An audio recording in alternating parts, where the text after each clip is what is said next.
Welcome to the Word for 2021. Today we're in Exodus chapter 11. Actually, chapter 11 and chapter 12 need to go together because it's talking about the plague on the firstborn. In chapter 10, you have the second to last plague, which is the plague of darkness. At the end of this plague of darkness that could be felt, Pharaoh brings Moses in and he says to him in verse 28 of chapter 10, "Make sure that you do not appear before me again, for if you do, on that day you will surely die." Pharaoh still thought that he was in control. He didn't have any control at all. What did Moses say in verse 29? "Just as you say, I will never appear before you again."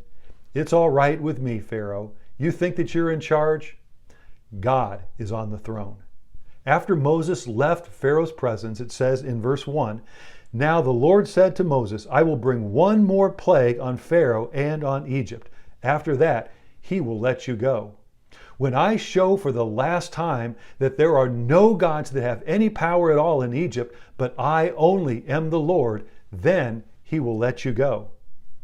In verse 2, he also told Moses to tell the men and the women to go to their neighbors and ask them for articles of silver and gold and of clothing. It could be seen as back wages. For years and years they have been working, being oppressed without pay.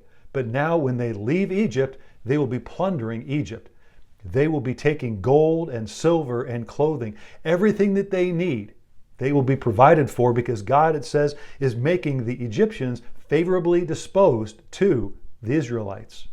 In fact, as you take a look into chapter 12, the Egyptians are glad to see the Hebrews go. Whatever you want, take. Just get out of here. Take whatever you want. They didn't care. They just wanted the Israelites to leave. As we continue in chapter 11, God says that every firstborn in Egypt will die, from the firstborn son of Pharaoh who sits on the throne to the firstborn son of the slave girl who is at her handmill, and the firstborn of the cattle as well. But he also says that there will be a distinction between the Israelites and the Egyptians. In verse 7, not even a dog will bark at a man or a woman. I love the way the King James puts it. In the King James Version it says, "A dog will not even move his tongue." What a great picture. God is making a clear distinction, and he has throughout all of these plagues, between his people and those that are not.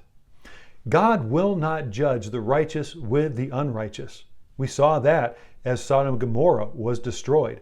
The angels were there taking Lot and his family out of Sodom. And they said to Lot at that time, "We cannot do anything until you are out of here. We cannot judge the righteous with the unrighteous." When you go into the book of Revelation, the same is true. When God unleashes all the judgments, the trumpet judgments, the bowl judgments, all the judgments upon the earth, the church is not there, because the principle is that God will not judge the righteous with the unrighteous. So in chapter 12, for the death angel to pass over, you have to be under the blood. If the angel does not see the blood on the doorposts and over the door, then he will not pass over. But if the blood is there, the death angel will pass over. In Egypt, the blood was not on the door, and there was wailing and crying in every house. No one slept that night in Egypt. In the homes in Israel, where there was the blood, there was silence and there was peace.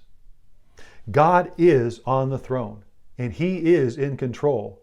People are not in control. Pharaoh still thought that he was in control. That's just an illusion. God is on the throne, and therefore we must submit to him. Thank you for joining me on these days for the Word for 2021.